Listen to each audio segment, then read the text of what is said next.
Hello दोस्तों, welcome to your educational channel मेरा classes में आपका बहुत बहुत स्वागत है। मैं हूं आपकी हिंदी की एजुकेटेड डॉक्टर अलका। जैसा कि आपको पता है कि एमपीपीएससी के फॉर्म बस वैसे तो आज डेट थी फॉर्म स्टार्ट होने की, फिल होने की, बट अभी तो फिलहाल नहीं हो रहा है। अभी बस कुछ ही दिनों में स्टार्ट हो जाएगा। तो ये ऑफिशियल नोटिफिकेशन के हिसाब से अगर हम देखे जाए तो आज डेट है हमारी। अब शाम तक हम और वेट कर लेते हैं। इसी क्रम में हम देखते हैं कि जो एमपीपीएससी असिस्टेंट प्रोफेसर 2025 का सिलेबस जारी हुआ था, तो उसमें हमने देखा कि हमारा करीब करीब आधी यूनिट मतलब सिलेबस का आधा सिलेबस हमने कंप्लीट कर लिया है।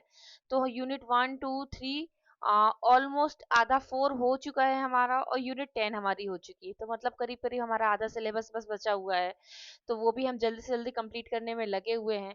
और आज जो हम टॉपिक कर रहे हैं उस टॉपिक का नाम है कबीर ग्रंथावली, जिसके संपादक आचार्य हजारी प्रसाद द्विवेदी जी हैं। ठीक है, इनके पद साखी पद की संख्या 160 से लेकर 210 तक हमने कंप्लीट कर ली है। वैसे तो हमने अपने जो एप्लीकेशन है, एप्लीकेशन में हमने करीब करीब 6-7 पदों की व्याख्या डाल चुके हैं हम अपने एप्लीकेशन में। पर अभी हमने यूट्यूब पे नहीं डाली थी, तो यूट्यूब के लिए आपको एक शॉर्ट में हम बता देते हैं फिर से यहाँ पर। उसके बाद हम 166 से कंटिन्यू करते हैं। तो यहाँ पर कबीर का जो 160 क्रम है उसमें आप देखते हैं कि कबीर कहते हैं कि लोकामति के भोरा रे। यहाँ पर इस जो ये पद है, इस पद का जो प्रसंग है वो ये है कि कबीरदास जी ने भ्रम और अंधविश्वास को दूर करने का प्रयास किया है। ठीक है, कबीरदास ने क्या है, जो हमारे लोक समाज में व्याप्त अंधविश्वास है उनका निवारण करते हुए ईश्वर भक्ति को ही स्वर्ग प्राप्ति का साधन माना है। ठीक है, तो कबीरदास जी कहते हैं कि लोका मति के भोरा रे, मतलब लोका मतलब लोक, मति मतलब बुद्धि, भोरा मतलब ना समझ और भोले या भोले। ठीक है, तो लोग जो है वो मति के भोले हैं। क्यों भोले हैं? क्योंकि लोग समझते हैं कि काशी में तन तजने से जो हमारी आत्मा है, ठीक है, कि काशी में मरने से हमें स्वर्ग की प्राप्ति हो जाएगी। लोग ऐसा सोचते हैं। यदि काशी में मरने से या काशी में तन को त्यागने से अगर हमें स्वर्ग की प्राप्ति हो जाती, तो राम भक्ति करने और उनसे कृपा याचना करने की क्या आवश्यकता पड़ती? तो राम ही कहा निहोरा रे। ठीक है, याचना करने की, राम भक्ति करने की क्या जरूरत पड़ती? आगे बोलते हैं कि अ, तब हम वैसे अब हम ऐसे। ठीक है, तब हम सोचते थे कि स्थान विशेष पर तन त्यागने से मोक्ष की प्राप्ति होती है। अब हम ऐसे, पर अब हम जो हैं, अब हम ऐसे हैं। ऐसे मतलब कि अब हमारी सोच बदल गई हो। यह जन्म का लाहा है, यही इस जन्म का लाभ है। लाहा मतलब लाभ है। राम भगति परि जाको हित चित ताको अचरज काहिरे, मतलब ये बोल रहे हैं इसमें कि जिस मनुष्य के हृदय में ईश्वर की सच्ची भक्ति का वास हो जाता है, उसके हृदय में संदेह ताको अचरज काहर है। अचरज मतलब आश्चर्य, संदेह नहीं रहता। ठीक है, गुरु प्रसाद साध की संगति जग जीते जाए जुलाहारे। ईश्वर की भक्ति गुरु कृपा साधु संगति से प्राप्त हो सकती है। ठीक है, गुरु के दिए ज्ञान से व्यक्ति की धारणा बदल सकती है। ठीक है, गुरु के दिए हुए ज्ञान से व्यक्ति की धारणा बदल सकती है। जिसे भी गुरु का ज्ञान प्राप्त हो जाता है उसके सारे भ्रम और अंधविश्वास खट जग जीते जाए जुलाहरे का मतलब होता है कि अगर हमें गुरु का ज्ञान प्राप्त हो गया तो जीवन के सारे भ्रम और अंधविश्वास खंडित हो जाते हैं। इसलिए हम जग जीते जाए जुलाहरे मतलब कि हम जीवन को जीत सकते हैं। उसकी जीवन का हम जो एक मूल्य होता है वो हम समझ पाते हैं। ठीक है, कहे कबीर सुनो रे संतो भ्रम परे जिन कोई रे। और आगे कबीरदास जी कहते हैं कि जिसके चित्त में राम रह जाता है उनके लिए अद्वैत स्थिति को प्राप्त करना कोई आश्चर्य की बात नहीं है। ठीक है, सांसारिक मोह माया से बच जाना, संसार पर विजय प्राप्त करना, यह सब किससे होता है? गुरु कृपा और साधु संगति से होता है।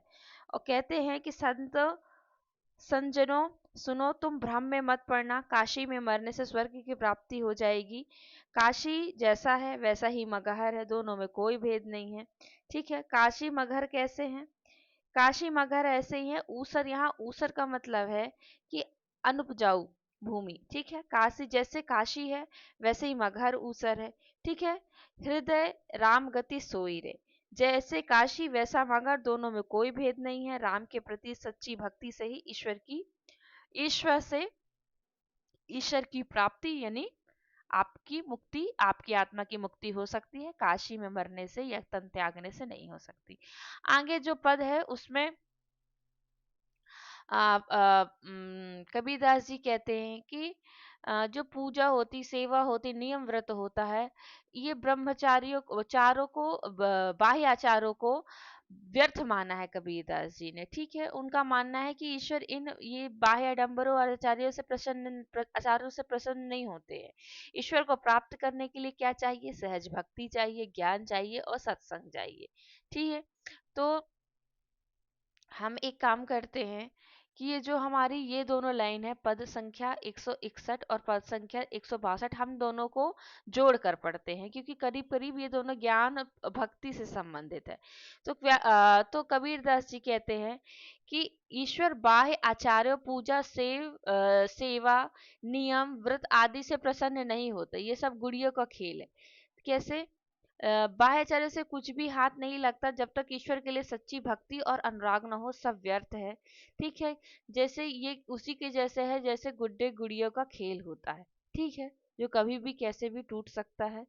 ये तब तब लगे संशय मेल, मतलब जब पीयू पर से नहीं, जब यदि पिया यानी परमात्मा हमारे पास नहीं है, हमारे समीप नहीं है, हमारे हृदय में नहीं है, ठीक है, तब तक उनसे मिलने में संशय मतलब संशय है, उनसे मिलना असंभव है। अगर आपके हृदय में अगर भक्ति नहीं है, प्रेम नहीं है, तब तो ईश्वर से मिलना व्यर्थ है। उसमें ईश्वर से मिलने में आपको संशय है, और ये सब चीजें जो है ये बाह्य आचार है, ठीक है। जाते न पूछो साधु की, पूछ लीजिए ज्ञान, मोल करो तलवार का, पड़ा रहने दो म्यान। इसका मतलब ये है कि जो साधु पुरुष होते हैं, साधु का मतलब ऐसा व्यक्ति जो हमें जीवन में सकारात्मक और जीवन में आगे बढ़ने की, जिससे हमें शिक्षा मिले, जिससे हमारे जीवन के विकार शारीरिक मानसिक नष्ट हो जाएं, ये होता है साधु। तो ऐसे साधु की हमें जाति धर्म समाज यही सब उनके बारे में नहीं पूछना चाहिए। हमें क्या करना चाहिए? उनसे ज्ञान लेना चाहिए, उनके ज्ञान के बारे में हमें जागरूक रहना चाहिए। हमें उनकी जाति और धर्म के प्रति जागरूक नहीं रहना चाहिए। जैसे मोल कलो तलवार का, पड़ा वहन से म्यान। म्यान जो होती है बाहर से बहुत आकर्षक लगती है, स्वर्ण जड़ित रहती है, रत्न जड़ित रहती है, लेकिन जो असल असल उसका जो मोल होता है वो होता है तलवार का। म्यान तो किसी यूज में आती नहीं सिवाय रखने के, है ना। तो वैसे ही धर्म होता है, वैसे ही जाति होती है जो म्यान की तरह होती है। और साधु का ज्ञान क्या होता है? वो होता है तलवार, ठीक है। तो जाति जो है वो बाह्य आचरण है, ठीक है। साधु के बारे में जानने योग्य बात है उसका अमूल्य ज्ञान है, ठीक है। आगे तक कबीरदास जी कहते हैं कि हस्ती चढ़िए ज्ञान को, सहज दुलीचा डार, स्वान रूप संसार है, भूकन दे झकमार। आगे कबीरदास जी कहते हैं कि हस्ती चढ़िए ज्ञान को, सहज दुलीचा डार, मतलब कि हाथी जो होता है, ठीक है, हाथी पर सहज साधना का दुलीचा डालकर उस हाथी की सवारी पर निकल पड़ना चाहिए। ज्ञान रूपी हाथी, हस्ती चढ़िए ज्ञान को, ज्ञान रूपी हाथी पर सहज साधना का दुलीचा डाल के हाथी की सवारी पर निकल पड़ना चाहिए। इस स्वान रूपी संसार, स्वान मतलब होता है यहाँ पर कुत्ता, तो इस स्वान रूपी संसार के भौंकने की परवाह नहीं करनी चाहिए। अर्थात ये कि ज्ञान और भक्ति के पद पर चलते हुए दुनिया की आलोचना के प्रति निश्चिंत रहना चाहिए, ठीक है। सांसारिक लोग क्या होते हैं कि कुत्ते की तरह भौंकते रहते हैं, परंतु हाथी क्या होता है? मदमस्त होकर निकल जाता है, वह कुत्तों की परवाह नहीं करता है, भूकंपे झकमार। इस प्रकार सांसारिक लोगों की परवाह किए बिना हमें अपने सत्य मार्ग पर और ईश्वर भक्ति पर निरंतर चलते रहना चाहिए, ठीक है। आगे हम देखते हैं जो हमारी पद संख्या 163 है। 163 में कबीरदास जी कहते हैं कि तेरा मेरा मनुआ एक कैसे होई रे। इस ये जो पद है इसमें कबीरदास जी कहते हैं कि ज्ञान जो है वो ज्ञान ही सबसे बड़ा प्रामाणिक है। ज्ञान से अधिक प्रामाणिक कुछ नहीं है। ज्ञान जो होता है वो प्रत्यक्ष की बात करता है, और जो वेद शास्त्र जो होते हैं वो अप्रत्यक्ष की ओर हमें दर्शाते हैं। तो कहते हैं कि तेरा मेरा मनवा एक कैसे हुई रे। यहाँ शास्त्रों की और अनुभव सम्मत बात की वो बात चल रही है कि तेरा मेरा मनवा एक कैसे हुई। तेरा मेरा का यहाँ अर्थ हो रहा है कि एक वो लोग जो शास्त्रों की बात करते हैं, और मेरा मतलब मैं, यानी जो मैं अनुभव सम्मत बात करता हूँ। तो कबीर कहते हैं कि तेरा मेरा मन एक कैसे हो सकता है। दोनों के सोचने और सत्य को समझने और समझाने का तरीका अलग अलग है। कैसे अलग अलग है कि मैं कहता हूँ आंखन की देखी और तू कहता है कागज की लेखी। ठीक है, मैं कहता हूँ जो मैंने आंखों से देखा हुआ है, तू क्या कहता है कागज की लिखी, मतलब कागज में जो लिखी बात यानी शास्त्रों की बात, पुस्तकीय ज्ञान को तुम ज्ञान मानकर चल रहे हो, है ना। और आगे कहते हैं कि मैं कहता सुरझावन हारी तू राखियो उरझाई रे। आ, इस अनुभव सांच के आधार पर मैं सत्य की गुत्थी को सुलझाने वाले वास्तविक ज्ञान से तुमको अवगत करा रहा हूँ, लेकिन तुम हो जो पोथियों के माध्यम से उसको उलझाने में लगे हो। ठीक है, तू कहता जागत रह मैं कहता हूँ तू जागत रही हो, तू रहता है सोई रे। मैं तो तुम्हें जागृत करने के लिए कह रहा हूँ और तुम उन शास्त्रों की बातों में आकर फिर से सो जाते हो, अतः मतलब अपना भला बुरा नहीं देख पाते हो। मैं आगे बोलते हैं कि मैं कहता निर्मोही रही हो, तू जाता है मोही रे। आगे कहते हैं कि मैं तुझे सांसारिक माया मोह से दूर रहने के लिए यानी निर्मोही होने के उपदेश देता हूँ, लेकिन तू है कि माया मोह में उसमें लीन होता जा रहा है। आगे बोलते हैं जुगन जुगन समझावो धारा कहीं न मानत कोई रे। आगे कहते हैं कि तुझे मैं कब से युगों युगों से समझा रहा हूँ, पर तुमको ये बात समझ में नहीं आ रही है, तुम मेरी बात नहीं समझ रहे हो। तू तो रंडी फिरे भिहंडी सब धन डारे खोई रे। आगे कहते हैं कि तेरी स्थिति तो उस वैश्य के समान है जो अपने दुष्चरित्र के कारण अपने द्वारा सारी अर्जित की हुई संपत्ति को स्वयं ही नष्ट कर लेती है।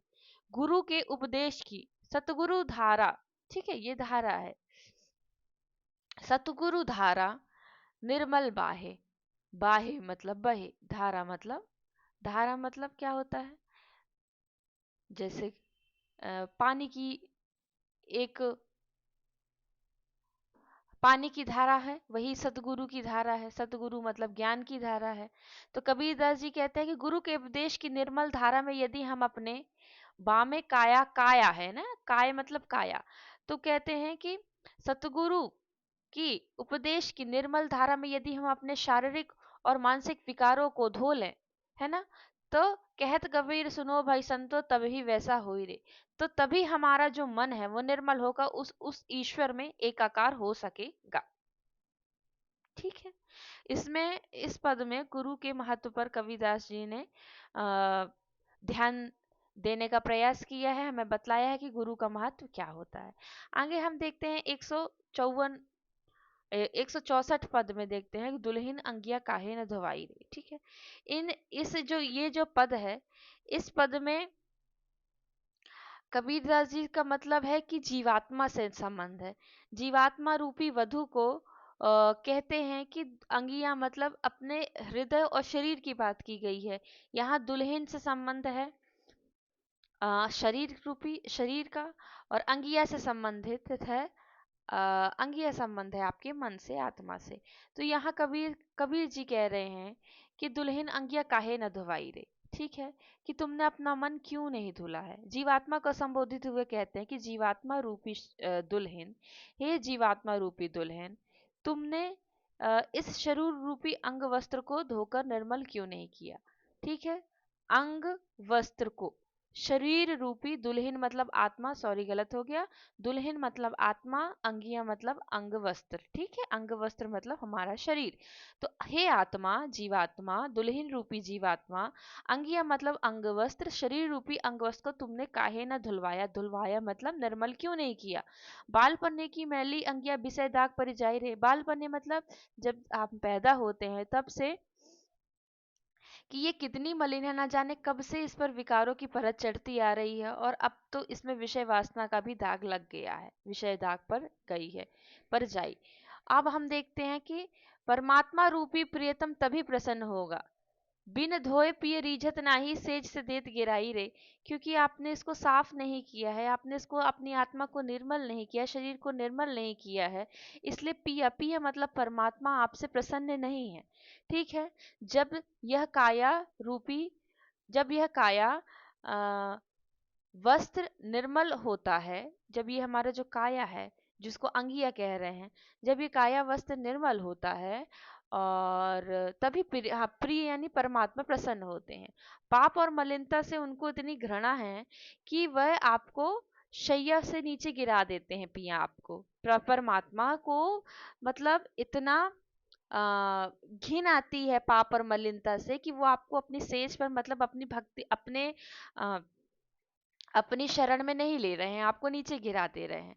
ठीक है। आगे कहते हैं कि जीवात्मा, तुझे इस शरीर रूपी वस्त्र की मलिनता को दूर करने के लिए नाम स्मरण और ध्यान के साबुन का और भगवान के नाम रूपी जल का प्रयोग करना चाहिए। सुमिरन ध्यान के साबुन कर ले सत्य नाम दरियाई। ठीक है। आगे कहते हैं कि दुविधा के खोल बहुरिया, दुविधा के भेद खोल बहुरिया, मन के बैल दो भाई रे। विषय वासना का मैल कटते ही तेरे मन की सारी दुविधाएं समाप्त हो जाएंगी और सर्वत्र निर्मलता व्याप्त हो जाएगी। मन का मैल धुल जाएगा तो निर्मलता आ जाएगी, व्याप्त हो जाएगी। अब आगे कहते हैं, चेत करो तीनों पन बीते, अब तो गवन न गिचाई रे। गवन मतलब गौना यानी विदाई। तीन पन मतलब कौन कौन से पन?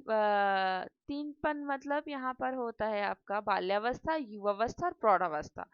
तो कहते हैं चेत करो, चेत हो जाओ, मतलब चेतावनी दे रहे हैं कि तीन पन बीत गए, आपकी बाल्यावस्था बीत गई, आपकी युवावस्था बीत गई, आपकी प्रौढ़ावस्था बीत गई, अब तो गवन नगिचाई थी, मतलब वृद्धावस्था आ गई है आपके। गवन मतलब अ, आपके ईश्वर से मिलने का समय निकट आ गया है। अब तो आप चेत चेत जाओ, अब तो आप समझ जाओ कि आपका ये तीनोंपन बीत गया है।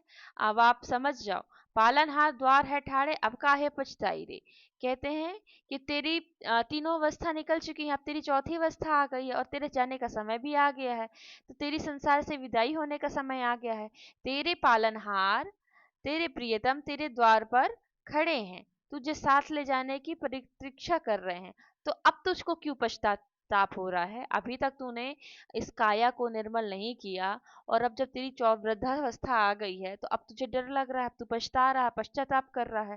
कहत कबीर सुनो भाई सुनो रे बहुरिया, चित अंजन दे आई रही। यह तो प्रिय से मिलन का समय है। जीवात्मा रूपी वधु, तुम अपने चित्त रूपी नेत्र में निर्मल ज्ञान का अंजन लगाकर देखो, तब तुम्हें सब कुछ साफ साफ दिखेगा। हृदय निर्मल हो तो ईश्वर ही का वास उसमें होता है, अतः चित्त की शुद्धि अति आवश्यक है। यहाँ जो कबीरदास जी है वो चित्त की शुद्धि, आत्मा की शुद्धि पर जोर देते हैं। बाह्य बाह्य जो लोकाचार हैं, बाहर की शुद्धता उस पर नहीं, हमारे मन में कितनी शुद्धता है, ठीक है, उस पर जोर देते हैं। आगे बोलते हैं कबीरदास जी कि मुरी चुनरी में पड़ गए दाग पिया। ठीक है। तो यहाँ जीवात्मा व परमात्मा के संबंधों की चर्चा की गई है। जीवात्मा की शरीर रूपी चुनरी में विषय विकार का दाग लग गया है। विषय विकार कौन कौन से? जो हम इस संसार में रह के हम में बहुत सारे विकार, मानसिक शारीरिक मानसिक विकार आ जाते हैं, वो विकार लग गए हैं, वह मलिन हो गए हैं। और दाग तो तभी छूटेगा कब? जब ज्ञान रूपी साबुन का प्रयोग होगा और उसमें जब ईश्वर जीव को अपना लेगा। तो कबीरदास जी कहते हैं, मेरी चुनरी में परिगत दाग पिया। चुनरी मतलब ये हमारा विषय शरीर। वहां हमने क्या देखा था? वहां हमने देखा था अंग वस्त्र। ठीक है। अभी ऊपर वाले लाइन में हमने देखा अंग वस्त्र रूपी को काया माना गया था, यहाँ चुनरी को काया माना गया है। तो कहते कि मेरे शरीर रूपी इस चुनरी में विषय विकार का दाग लग गया है। यह शरीर रूपी चुनरी, ये मतलब मेरा शरीर जो है 5 तत्व से बना हुआ है। ठीक है। जैसे पृथ्वी, अग्नि, जल, वायु और आकाश से निर्मित होता है, वैसे ये 5 तत्वों से बना हुआ है। इस शरीर रूपी चुनरी मायके से आई है। मायके से मतलब ईश्वर ने हमें दी थी, ठीक है। ईश्वर ने हमें, जब हम पैदा हुए थे तो हमें मायके से मिली थी। और किंतु ससुराल में आकर मैंने मन खो दिया। ससुराल मतलब इस संसार में आकर मैंने मन खो दिया। मल मल कर धोने के बाद भी ये दाग नहीं छूटते। हम्म, मल मल कर धोने पर भी ये दाग नहीं छूटते। तो फिर क्या करें, दाग नहीं छूटते तो हम कहते हैं कि मल मल कर धोने से भी ये दाग नहीं छूट रहे हैं तो ज्ञान की साबुन लाए पिया। तो हम ज्ञान रूपी साबुन से इसको धो देंगे, इस दाग को। मतलब कि जिस जिसका मन परमात्मा में लगे रहना चाहिए था वह विषय विकारों में पड़ गया, मतलब परमात्मा से दूर हो गया। तो ज्ञान का साबुन लगाने से, काफी मेहनत करने के बाद धोने पर यह दाग नहीं छूट रहा है। परमात्मा जीव को अपना लेगा तब ये दाग छूटेगा। अब तो ये छूट नहीं रहा, ज्ञान की साबुन से भी नहीं छूट रहा। तो कहे कबीर दाग कब छुटी हैं। तो कबीर कह रहे दाग कब छूटेगा। तो कहते जब साहब अपना लिए, मतलब जब हमारे साहब मतलब ईश परमात्मा जब हमको अपना लेंगे तब और कैसे परमात्मा अपनाएंगे। जब हमारा मन साफ होगा, जब हमें ईश्वर भक्ति होगी, ठीक है, जब हम में विषय विकार नहीं होंगे, तब तब हमको साहब यानी परमात्मा अपनाएंगे। ठीक है। तो चुनरी यहाँ शरीर की काया की बात की गई है। और सारहस्य में मतलब यहाँ 1600 बंद लागे जिया। ठीक है। आगे हम देखते हैं इसमें कि कबीरदास जी कहते हैं कि 166 पद कि तेरा जन एकाध है कोई, काम क्रोध अरिलोभ विवर्जित हरिपद चीन है कोई। यहाँ बात की गई है कि जो भक्त होते हैं, भक्त के लक्षणों की बात की गई है। भक्त, सच्चा भक्त कैसा होता है, कैसा होना चाहिए, उसमें क्या क्या उसमें विशेषताएं होती हैं, वो यहाँ पर बतलाया गया है। अब कहते तेरा जन एकाध है कोई। तो यहाँ कबीरदास जी संबोधित करते हुए ईश्वर को कहते हैं कि तेरा जो सच्चा भक्त है वो बिरला ही कोई है, कोई बिरला ही है जो तेरा भक्त है। सच्चा भक्त वही हो सकता है जो काम क्रोध, ठीक है, लोभ, ये जो विकार हैं, ठीक है, इनसे मुक्त होकर आपके चरणों में हरिपद चिन्ह कोई, इनसे इन विकारों से मुक्त होकर आपको जो समझ गया, आपको जो जान गया, चिन्हना मतलब जानना समझना, ठीक है, चिन्हना आइडेंटिफाई करना। तो हरिपद ईश्वर को जो जिसने समझ लिया है, आपके चरणों में रम गया है, ठीक है, वही आपका सच्चा भक्त हो सकता है। राजस तामस सात्विक तीनों ये सब तेरी माया रे। आगे कहते हैं कि जो सत रज और तम ये जो गुण होते हैं, इनसे युक्त त्रिगुणात्मक संसार आपकी माया है। इस बात को अच्छी तरह से जानकर जो ये सब आपकी माया है, ये तीनों गुण हैं, पर इनको जानने के बाद भी जो चौथे पद को जे जन चीन है तिनहि परम पद पाया रे। मतलब जो पुरुषार्थ, चौथा पद मतलब पुरुषार्थ चतुष्टय धर्म अर्थ काम मोक्ष में से जो चौथे पद मतलब मोक्ष को भली भांति पहचान गया, वही परम पद को प्राप्त कर सकता। तिनहि परम पद पाया रे। अस्तुति निंदा आशा छाणे तजय मान अभिमाना रे। अस्तुति मतलब स्तुति, निंदा आशा मतलब आशा, मान अभिमान, ठीक है। तो जो आगे कहते हैं कि सच्चा भक्त निंदा स्तुति मान अभिमान से परे होता है। वो ना तो अपनी निंदा से रुष्ट होता है और ना ही प्रशंसा से खुश होता है, ठीक है। उसे अपने मान सम्मान की कामना नहीं होती, अभिमान से तो वह कोसों दूर रहता है। कैसे, लोहा कंचन, ठीक है, कंचन है ये, कंचन लोहा कंचन समी कर देखे ते मूरत भगवान रे। वह क्या है, कितना सरल है कि वह लोहे और स्वर्ण को उसमें कोई अंतर नहीं दिखता, दोनों समान रूप से देखता है, दोनों में उसको भगवान दिखते हैं, ब्रह्म दिखते हैं। चिंते तो माधव चिंतामणि हरिपदे रमय उदासरे। आगे कहते हैं कि सच्चा भक्त वही होता है जो चिंता करता तो केवल ईश्वर का चिंतन करता है। उसको सांसारिक चिंताओं से उसका हृदय पूर्णतः मुक्ति पा लेता है, ठीक है। उसका हरि पद में ही वह रमा रहता है। तृष्णा, तृष्णा मतलब तृष्णा, ठीक है, जो तृष्णा होती है वो तृष्णा और अभिमान, ठीक है। आगे कहते हैं कि जिसका मन तृष्णा और अभिमान से रहित रहित हो चुका है वही ईश्वर का सच्चा भक्त है। सच्चा भक्त निंदा स्तुति आशा निराशा मान अभिमान से परे रहता, कहे कबीर सो दासा रहे। वही ईश्वर का दास हो सकता है जो इन शब्द से मुक्त, इन सब विकारों से मुक्त हो। ठीक है, आगे देखते हैं हम 167 पर।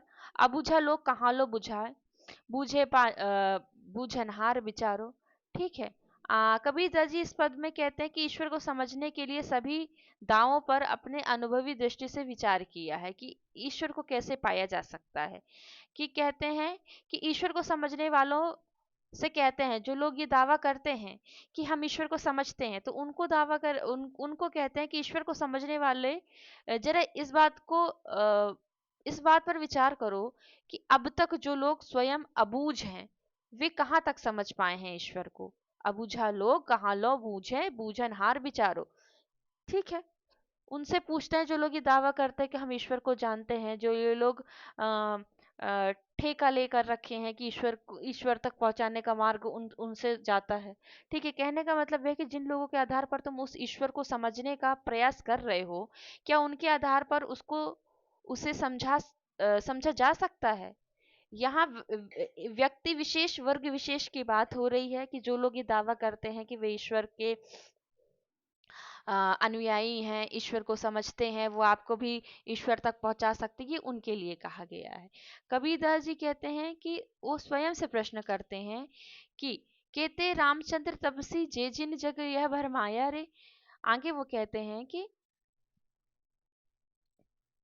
कब जो रामचंद्र जी हैं, क्या उन तपस्वी रामचंद्र जी के आधार पर समझा जा सकता है जिनके कारण यह संसार अब भी भ्रम में है, या उस मुरलीधर कृष्ण के द्वारा जिन्होंने खुद उसका अंत नहीं पाया। मतलब जो श्री राम हैं और श्री कृष्ण हैं वो भी इस चीज से नहीं कि मुक्त हो पाए ईश्वर को समझने में। तो क्या आप जो इस बात का ठेका लेके बैठते हैं कि हम ईश्वर तक आपको पहुंचा देंगे या ईश्वर से मिलाने का आपको दावा करते हैं, वो लोग इनसे रामचंद्र से और मुरलीधर से ऊपर हो गए क्या? क्योंकि रामचंद्र और मुरलीधर यानी कृष्ण भी नहीं समझ पाए थे उनको, है ना। जंगल में वास करने वाले मच्छ कच्छ बाराह स्वरूपी बामन नाम धराया रे। आगे कहते हैं कि जंगल में वास करने वाले उन विविध नामधारी अवतारों में भी भला कैसे समझा जा सकता है। जंगल में वास करने वाले उन विविध साधक सन्यासियों से भी कैसे समझा जा सकता है। कैसे? बौद्ध, ये बौद्ध मतलब बुद्ध, कहते बौद्ध मतलब बुद्ध, भय निकलंकी तिन भी अंत न पाए रे। केतिक सिद्ध, सिद्ध साधक, सिद्धनाथ जो हम पढ़ते हैं ये वो सिद्ध है।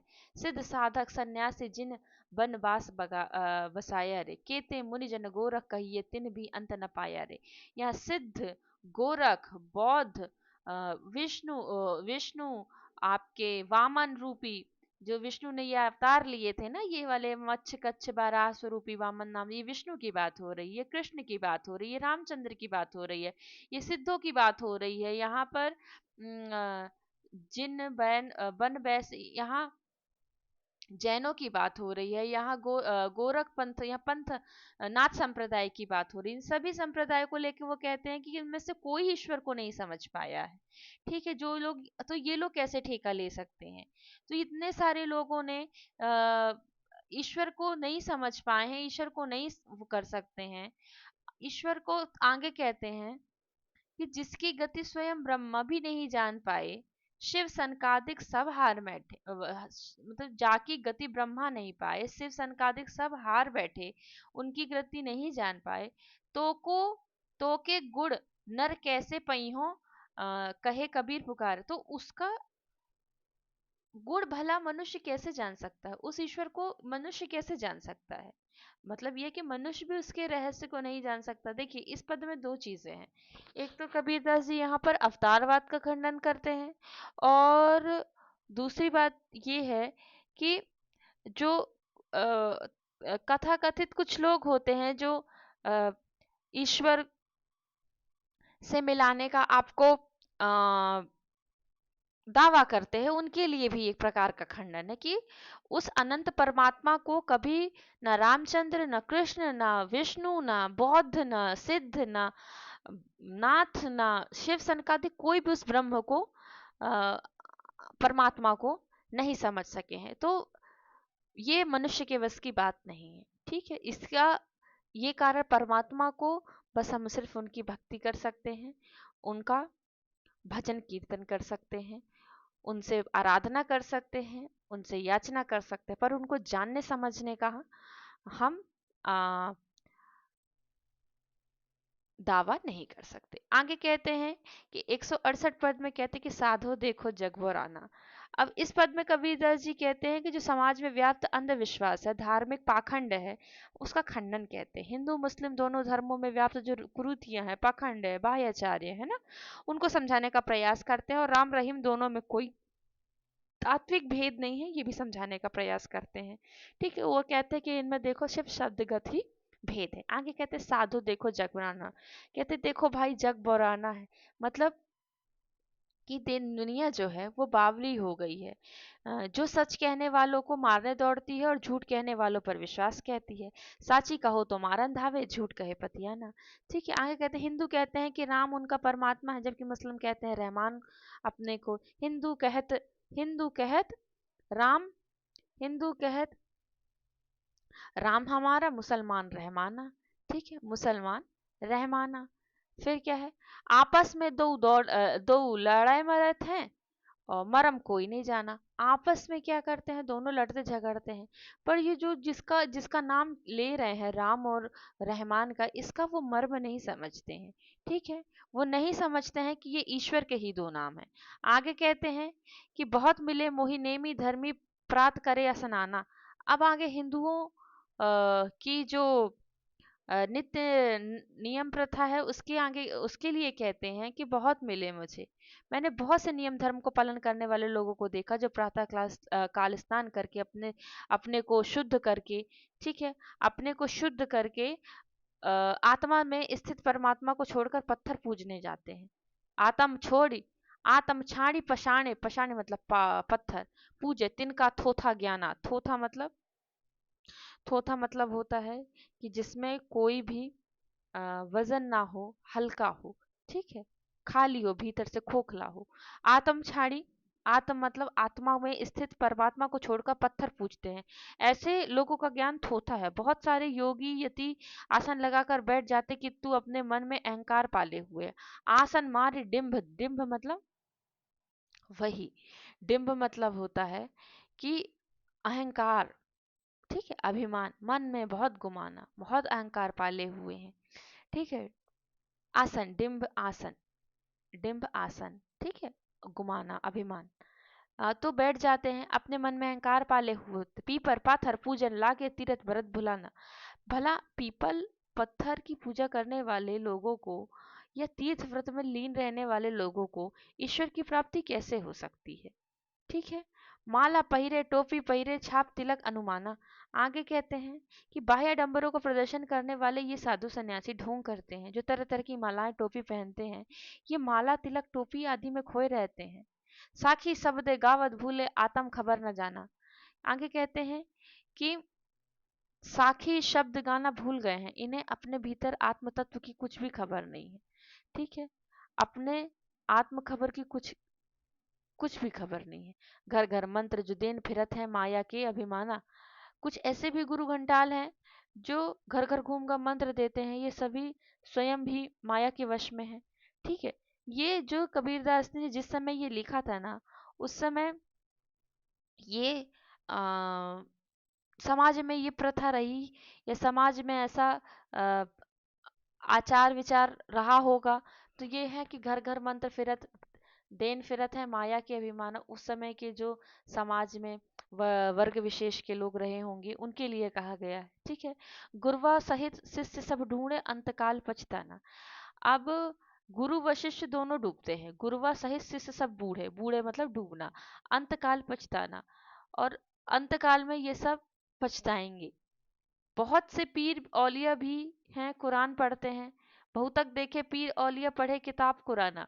बहुत से पीर और औलिया भी देखे हैं, कुरान पढ़ते हैं, लेकिन उनको उसका तत्व ज्ञान नहीं है। वे सभी अज्ञानी हैं। कई अशिक्षित व्यक्तियों को अपना मुरीद बना लेते हैं, परंतु ऐसे लोग अंधकार में भटकते रह जाते हैं। ठीक है, करे मुरीद कबर बतलावे उन्हू खुदा न जाना। करे मुरीद कबर बतलावे। ठीक है, अशिक्षित व्यक्तियों को अपना मुरीद बना लेते, लेकिन ऐसे व्यक्तियों में अंधकार रहता है। ठीक है, खुद खुद क्योंकि वो स्वयं भी नहीं जानते हैं। ठीक है, आगे बोलते हैं, हिंदू की दया मेहर तुर्कन की दोनों घर से भागी। मेहर का मतलब यहाँ पर होता है, अगर हम शाब्दिक अर्थ देखें यहाँ पर, ठीक है, अगर हम इसका शाब्दिक अर्थ देखें तो यहाँ पर हुआ कि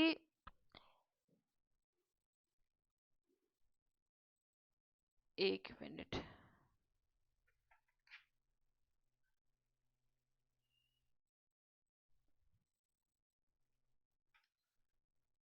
हाँ, हिंदू की दया मेहर तुर्कन की दोनों घर से भागी, और वह करे जिबह वहाँ झटका मारे आग दुआ घर लागी। या विधि हसत चलत अपने को काप कहावे सयाना। कहे कहे कबीर सुनो भाई साधु, इनमें कौन दीवाना। ठीक है, तो जो हिंदू होते हैं ऐसे लोग, ये तो पता चल गया कि मुरीद बना लेते हैं। आगे कहते हैं कि जो हिंदू मुस्लिम है दोनों में दया व करुणा समाप्त हो गई है, घर से भागी। ठीक है, हिंदू की दया मेहर तुर्कन की, मेहर सॉरी, यहाँ मेहर का मतलब होता है जो हम मेहरबानी करते हैं ना, वो मेहरबानी वाली, किसी पर दया करना। हिंदू की दया, और तुर्कन की, तुर्कन मतलब वही मुस्लिम, घर से भागी। उनके उनमें दोनों में जो दया करुणा है वो दोनों समाप्त हो गई है। मुस्लिम वह करे जिबा, मुस्लिमों में जिबा होती है, हलाल होता है, और झटका दो घर से लागी। अब क्या होता है कि आपने, अब कुछ लोगों को नहीं पता होगा, जब बलि दी जाती है हिंदू मुस्लिम दोनों में, तो एक वो तरीका होता है हत्या करने का। तो एक होता है जिबह, एक होता है झटका। तो वही इसमें बताया गया है कि मुस्लिम जिबह हलाल के माध्यम से, और हिंदू झटका देकर जीव हत्या करता है। दोनों के घर में आग लगी है, दो घर लागी। इस दो घर लागी मतलब हत्यारे दोनों हैं, गलत दोनों ही कर रहे हैं। तो वही है कि गलती दोनों कर रहे हैं, मतलब ये दोनों समाजों की बात चल रही है कि दोनों कर रहे हैं, एक नहीं कर रहा है। अब ये सब करते हुए वे स्वयं को समझदार समझते हैं। यह विधि हसत चलत है, हमको आप खुद अपने आप को बहुत सयाना समझ रहे हैं। वो लोग ये सब करते हुए अपने आप को चतुर बतलाते हैं, सयाना मतलब चतुर बतलाते हैं। तो कबीरदास जी कहते हैं कि हे संतो, हे हे जो आत्मा से शुद्ध व्यक्ति हैं, आप समझो कि आप बताओ कि इन दोनों में कौन दीवाना है। मतलब ये दोनों को टारगेट कर रहे हैं, हिंदू मुस्लिम दोनों को टारगेट कर रहे हैं। ठीक है, कि दोनों कम नहीं है, दोनों अपने अपने आप में कुछ ना कुछ गलतियां कर रहे हैं। उस समय का समाज ऐसा रहा होगा। अब आगे बोलते हैं,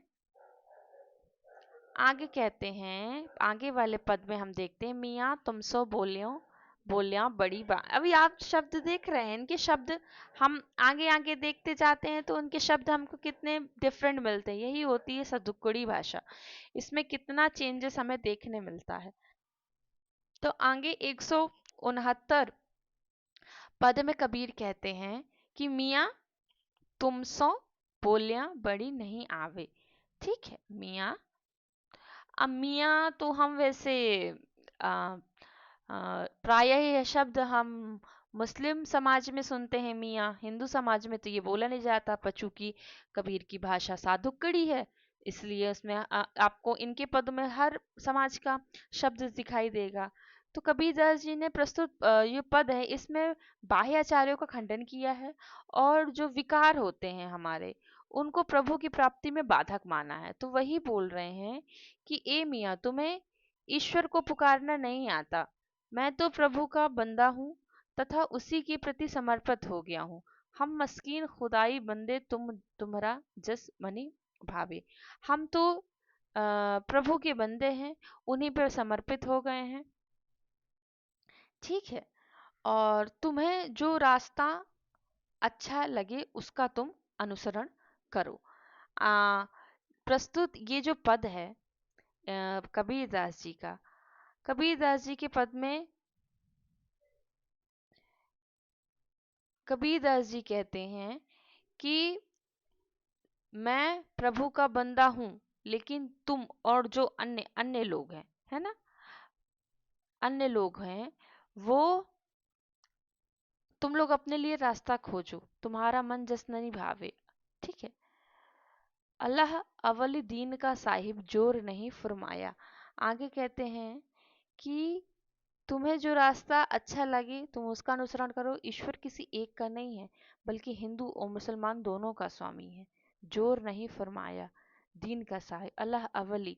ठीक है, सबका है, सबका है। ठीक है। यहाँ पर हम कुछ शब्द देख लेते हैं। यहाँ पर जैसे यहाँ पर आपको आ, मस्कीन है ना, मस्कीन का अर्थ यहाँ पर होता है जो गरीब होता है ना, जो दीनहीन होता है, उसको हम क्या कहते हैं, उसको हम कहते हैं मस्कीन। और ये जो अल्लाह होता है, अल्लाह कहाँ का शब्द है? अल्लाह हमारे यहाँ का शब्द नहीं है। अल्लाह है शब्द जो हमारे मुस्लिम समाज होता है, तो अल्लाह का मतलब होता है अल्लाह से। ठीक है, अल्लाह मतलब उनका ईश्वर होता है। और आपको जो एक और ये शब्द दिख रहा है यहाँ पर जो शब्द दिख रहा है अवली, अवली का अर्थ होता है पंक्ति, श्रेणी, कतार, सीमा, श्रृंखला। ठीक है, दीन का साहिब। ठीक है, ये इसमें जो काफी डिक्शनरी है, ये जो वर्ड्स हैं ये आपके किसके हैं?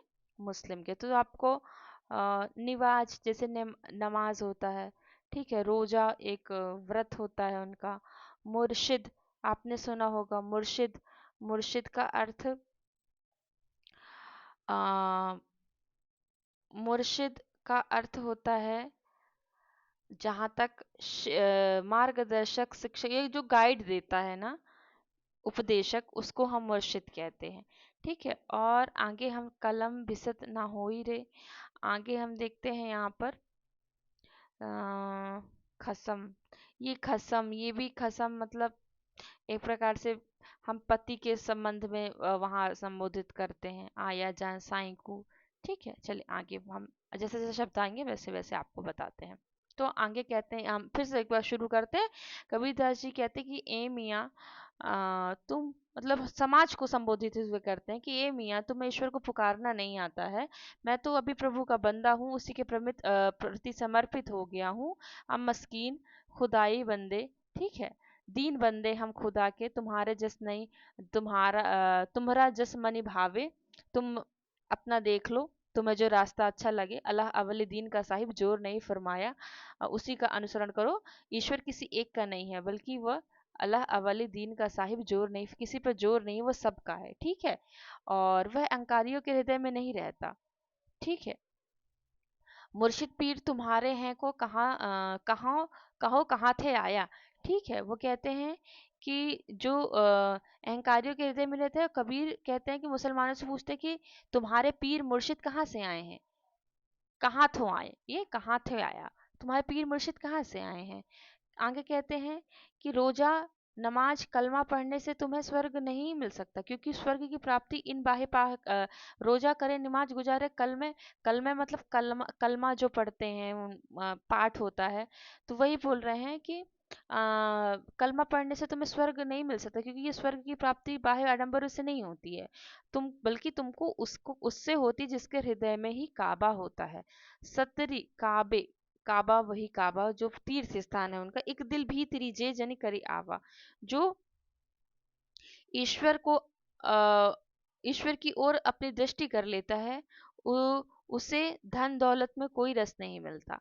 ठीक है, जो ईश्वर के ऊपर दृष्टि कर लेता है उसको धन दौलत में कोई रस नहीं मिलता, उसको रस से खसम पिछाने तरस खरी जी में माल मनी करी फीकी। ठीक है, माल मनी मतलब वही, उसको धन में फिर कोई रुचि नहीं रहती है। खसम पिछाने तरस कर, जिसमें जिसमें ईश्वर की ओर दृष्टि कर लेता, फिर उनको इन सब चीजों में रुचि नहीं रहता। आया जानी साईं को जाने तब है बिसत सरीखी। कहते जब व्यक्ति अपने अहंग पर विजय प्राप्त कर लेता है तो ईश्वर, वह ईश्वर के स्वरूप हो जाता है और उसे स्वयं सरीखी, स्वयं उसको ईश्वर की प्राप्ति होने लगती है। आगे बोलते हैं कि आत्मस्वरूप को जानकर ही व्यक्ति ईश्वर को जान पाता है। माटी एक भेंप धरी नाना, सब में ब्रह्म समाना। आत्मस्वरूप को जानकर ही व्यक्ति ईश्वर को जान पाता है और तभी स्वर्ग को प्राप्त कर पाता है। एक ही मिट्टी से अनेक पुतले गढ़े जाते हैं, उसी प्रकार संपूर्ण प्राणियों में एक ही ब्रह्म समाया हुआ है। माटी एक भेंप धरी नाना, सब में ब्रह्म समाना। सब में ब्रह्म है, हिंदू मुस्लिम सब में ब्रह्म है। कहे कबीर भिस्त छिटकाई, दीजग ही मन माना। दीजग मतलब यहाँ दो जग होगा, यहाँ दो जग होगा। दो, यहाँ थोड़ा सा प्रिंटिंग में दी जग नहीं है, दो जग है यहाँ पर, ठीक है। तो कहते हैं कि अब तू अहंकार में डूबा हुआ है, इसलिए तुझे स्वर्ग कैसे अच्छा लगेगा। कहे कभी भी छिटकाई, दो जग ही मनमाना। तू अहंकार में है, इसलिए तुझे स्वर्ग कैसे अच्छा लगेगा। तेरा मन तो दो जग नरक में ही रमा है। नरक मतलब, यहाँ नरक मतलब यही सांसारिक मोह माया, नरक यही मन में तेरा लगा हुआ है, ठीक है। तो ये मुसलमान समाज को संबोधित करते हुए कबीर कहते हैं। अब आगे कहते हैं, अब देखिए, अभी वहां मुसलमानों को झाड़ा, अब यहाँ पर देखिए, यहाँ पर कबीर कहते हैं, यहाँ पर कबीर कहते हैं कि काशी में नहीं पर मगहर में मृत्यु को प्राप्त किया है कबीरदास जी ने, ठीक है।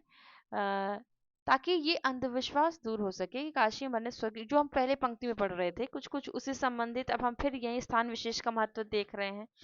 काशी को छोड़कर कबीरदास जी ने अपना अंतिम समय मगहर में व्यतीत किया।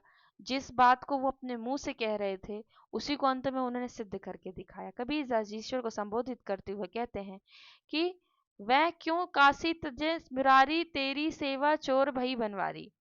कि वे काशी का त्याग क्यों करें, वे सब के सब तेरी सेवा से जी चुराने वाले हो गए हैं। जोगी जति तपी सन्यासी, मठ देवल बसी परसे काशी। कहते हैं कि जो योगी जति तपी और सन्यासी विविध मठों एवं देवालय में काशी का स्पर्श करने के लिए बैठे हैं, इनके मन में यह धारणा घर कर गई है, इनके मन में यह धारणा घर कर गई है कि ये काशी में बसने मात्र से ही मोक्ष के अधिकारी हो गए हैं, ठीक है।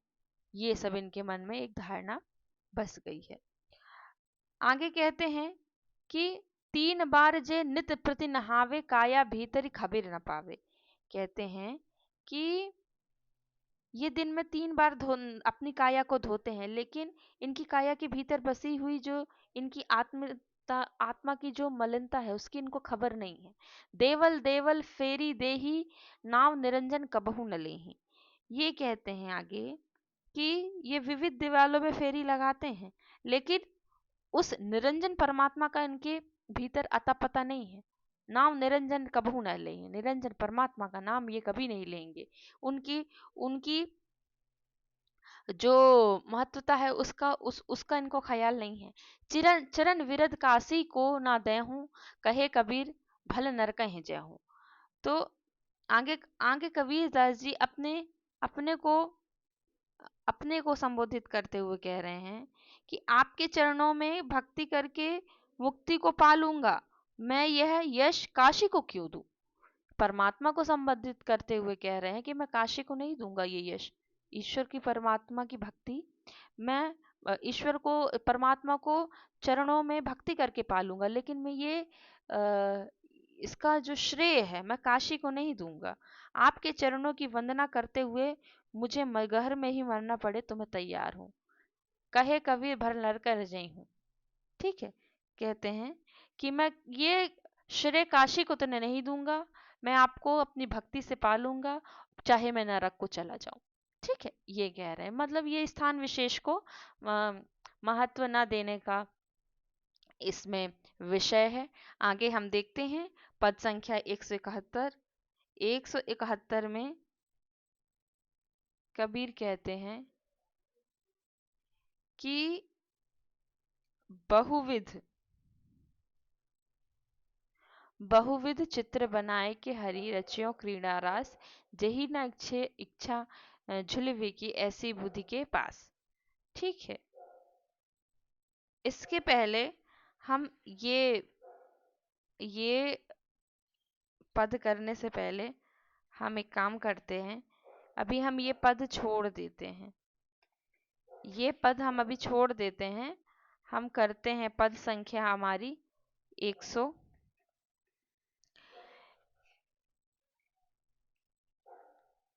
हम करते हैं पद संख्या अपनी 173 से शुरू करते हैं। अभी ये हमें कुछ पद को अभी हम छोड़ देते हैं।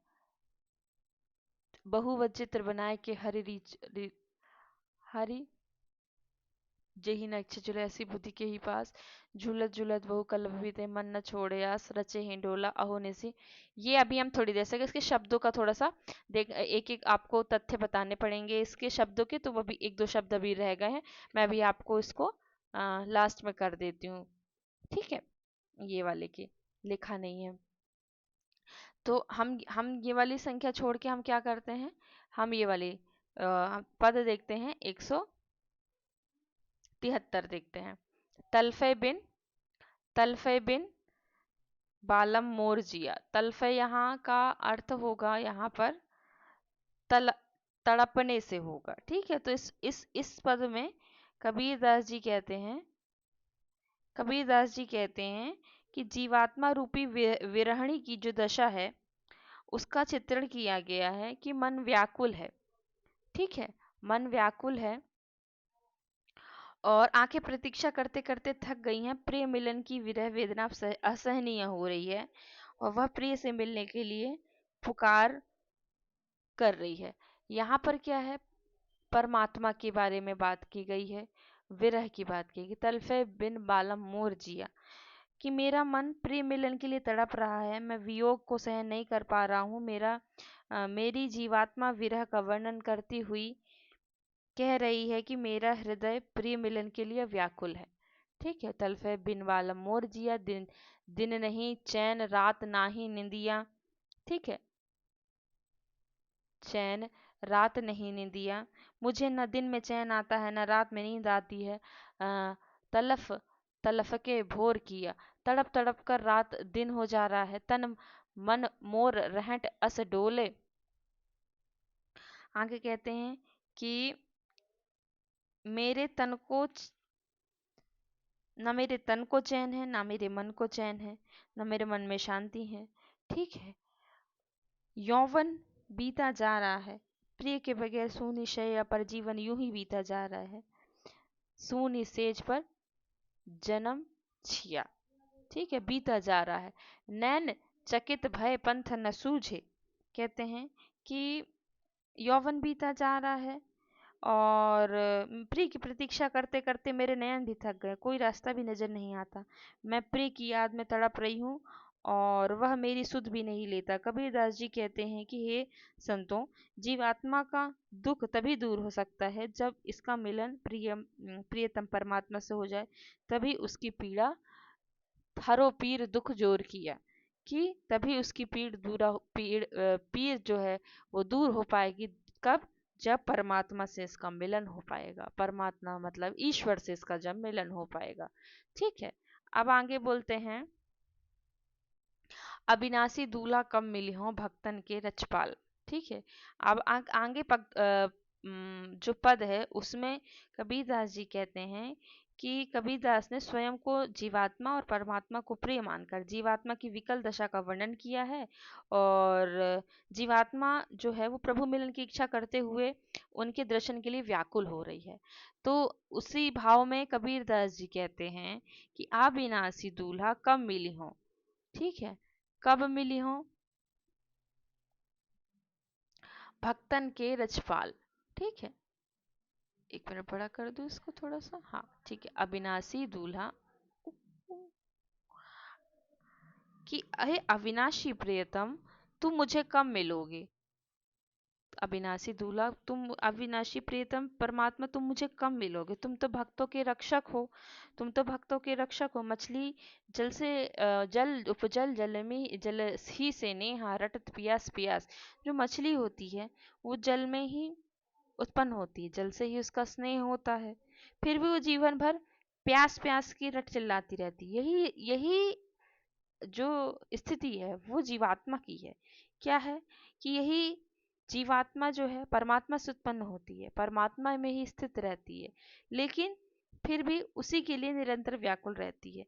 मैं तुम्हारी विरह की मारी तुमसे मिलने की आस में तुम्हारा रास्ता देख रही हूँ। गेह नेह लगी तुमसे भई चरण लौलीन। जब से तुमसे प्रेम हुआ है मैं घर बार छोड़ दिया है मैंने, ठीक है, और तुम्हारे चरणों में अपनी लौ लगा ली है। अब तो मेरा मन रूपी घर तुम्हारे बिना इस तरह व्याकुल रहता है जैसे कोई मछली जल में जल के बिना जल के लिए तड़प रही हो। ताला बेल होत घट भीतर जैसे जल बिन मीच। ठीक है, ठीक है। तो तड़पने के भाव में यहाँ पर कहा गया है कि जैसे जो मछली होती है, ठीक है, जो मछली होती है, तो तालाबेली का मतलब होता है एक प्रकार से जो छटपटाहट होता है, जैसे मछली को देखते हैं ना वो कैसी तड़पती है छटपटाती है, वो होता है तालाबेली। तो तालाबेली होठ घट भीतर जैसे जलमिल बीच लेते। घट मतलब हमारा हृदय, हम छटपटाते रहते हैं परमात्मा से मिलने के लिए, जैसे जल बिन मीन, जैसे मछली छटपटाती है अपने जल के बिना पर। दिवस न भूख रैन नहीं निद्रा घर आंगन न सुहाए। ठीक है, अब ना मुझे भूख लगती, ना नींद आती, ना घर आंगन में कुछ भी अच्छा लगता। से जरिया बैरनी भई हमको जागत रहने बिहाय।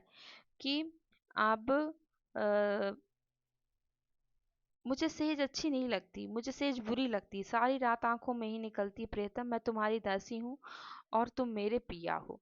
ठीक है, मैं तुम्हारी दासी हूँ और तुम मेरे पिया हो। हम तो तुम्हारी दासी सजना, तुम हमारे भरतार। भरतार मतलब यहाँ पति से होता है, जो हमारी पति प्रिय से होता है, ये भरतार मतलब ये। दीन दयाल करियाओ समर्थ सिरजनहार, मतलब कि हे प्रभु कृपा करके आ जाओ, तुम तो सिरजनहार हो।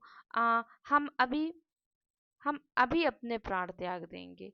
कै हम प्राण तजतु हैं प्यारे कै अपनी करिले। ठीक है, कहते कै हम प्राण तजतु हैं प्यारे कै अपनी कर ले, कि हम अभी अपने प्राणों का त्याग कर देंगे, या तो तुम मुझे अपना लो, या तो अपने कर लो, या या तो हम अपने प्राण दे देंगे। ऐसा बोल रहे, या तो हम अपने प्राण दे देंगे या तो हमको अपना लो। कबीरदास जी कहते हैं कि अब तो विरह की पीड़ा इतनी असहनीय हो गई है कि परमात्मा दास कबीर विरह विरह अति बाढ़। अब तो जैसा हम विरह ये अति हो गई है, अब यहाँ प्राण देने की बात हो गई है, नहीं तो हमें अपना लो।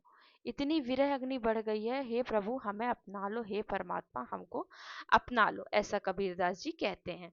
आगे कबीरदास जी कहते हैं कि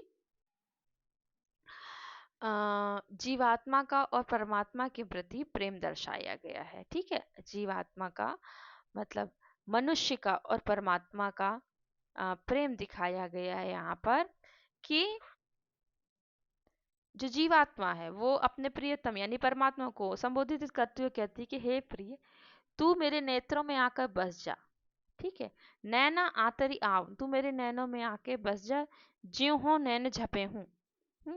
नेत्रों में आकर बस जा, जैसे ही तू मेरे नेत्रों में समाएगा वैसे ही मैं अपनी पलकें बंद कर लूंगी, ज्यों ही नैन झपका लूंगी। नैन नाक है, ना हो देखूं को ना तुझ देखन दो ना, जैसे ही तू मेरे नेत्रों में समाएगा तो जिससे ना तो मैं किसी और को देखूंगी और ना तुझे किसी और को देखने दूंगी। हे जीवात्मा परमात्मा, जीवात्मा और परमात्मा का यह जो प्रेम है ये अनन्य है। ठीक है, कबीर रेख सिंदूर की काजल दिया न जाए। आगे कहते हैं कि जिस प्रकार पतिव्रता नारी की मांग में भरे सिंदूर की रेखा पर काजल नहीं लगाया जा सकता, उसी प्रकार जिन नेत्रों में परमात्मा राम बस गए हों उसमें भला किसी और वस्तु अर्थात सांसारिकता का समावेश कैसे हो सकता है। नैनो रमैया राम, ठीक है, ये राम तुलसी के राम से अलग है। दूजा कहाँ समाए, मन प्रतीति न प्रेम रस न इत ढंग में न इस तन में ढंग। राम के अलावा और कोई नहीं समा सकता। न मन प्रतीति न प्रेम रस न स्तन में ढंग, और क्या जानो उस पी वसु कैसे रहसी संग। ठीक है, आगे कहते हैं कि जैसे जब साधक ईश्वर उन्मुख हो जाता है तो उसकी दृष्टि में सांसारिक धन वैभव मोह माया सब तुच्छ हो जाते हैं। ठीक है, अन्य उसको कोई चीज अच्छी नहीं लगती है। तो मेरा मन ना तो प्रेम रूपी रस से परिचित है और ना यह शरीर उसके योग्य है, ना ही मैं उस प्रिय को जानता हूँ, तो मैं कैसे उनके साथ रहकर रंगरेलियां मना पाऊंगा। ठीक है, यदि मैं प्रभु से मिलना चाहता हूँ तो मुझे स्वयं को ईश्वर के योग्य बनाना होगा। ठीक है, तो ये इसमें कबीरदास जी कह रहे हैं।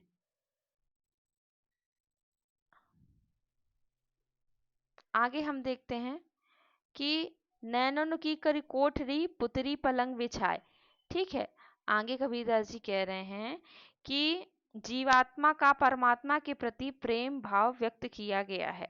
ठीक है, जीवात्मा का जो परमात्मा के प्रति प्रेम भाव है वो व्यक्त किया गया। कबीरदास जी कहते हैं कि नैनों की करी कोठरी पुतरी पलंग बिछाई, यानी कि मैंने प्रियतम को नैन रूपी कमरे में बुलाकर पुतली रूपी पलंग बिछा दिया है, जिसके चारों ओर पलकों रूपी पर्दा डालकर मैंने उन्हें अपना लिया है।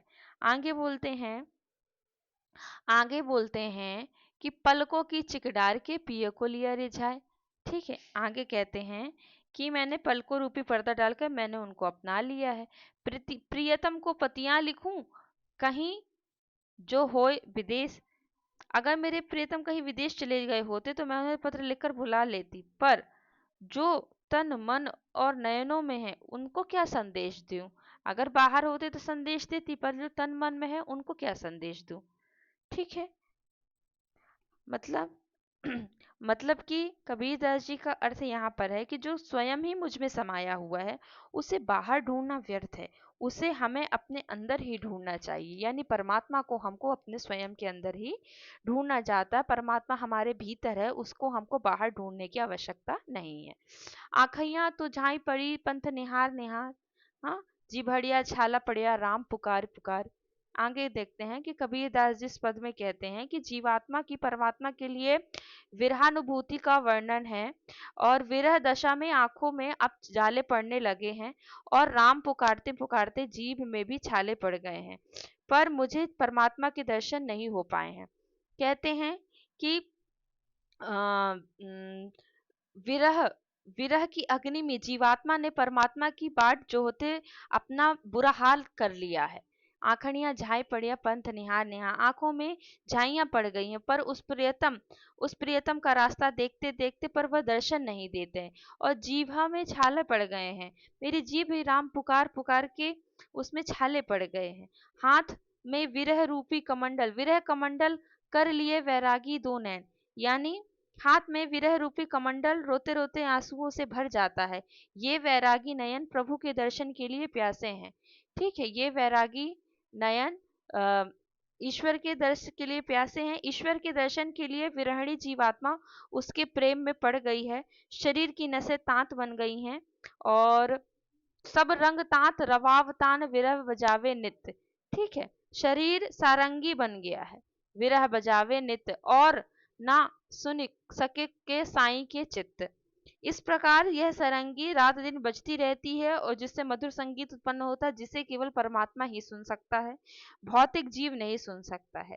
तो इसमें आध्यात्मिक, इस पद में जो है वो इसमें आध्यात्मिक प्रेम की विरह अनुभूति इसमें वर्णित की गई है। ठीक है, विरह का मानवीकरण किया गया है। तो हमने देखा यहाँ पद संख्या 177 तक, जिसमें से दो अभी आपके नहीं हुए हैं, 171 और 172। तो आज हमने करीब करीब अपने कितने पद कर लिए हैं, 160 से लेकर 177 तक, करीब 15 पद कर लिए हैं। आगे हम अभी अपने और पद करते हैं, चूंकि ये वीडियो बड़ा हो जाएगा तो हम कोशिश करते हैं कि अगले वीडियो में इसको पूरा कंप्लीट करते हैं, ठीक है। और आपको अगर कोई प्रॉब्लम हो तो आप मुझे कमेंट कीजिएगा। अगर शब्द शब्द में कुछ शब्द छूट गए हों जिनका अर्थ आपको नहीं पता तो आप मुझे कमेंट कीजिएगा, मैं आपको बताऊंगी। बाकी हम पीडीएफ जब बनाएंगे ना, तो हम पीडीएफ में जैसे कोई शब्द रहेगा, हम नीचे शब्दार्थ उसके नोट कर देंगे इसके बाद में, अगर आप कमेंट करेंगे तो आई होप आपको वीडियो पसंद आया होगा। नेक्स्ट वीडियो बहुत ही जल्द आने वाला है इसी का, तो हम जल्दी से कबीर अपना कंप्लीट करते हैं। तो वीडियो देखने के लिए आपका बहुत बहुत बहुत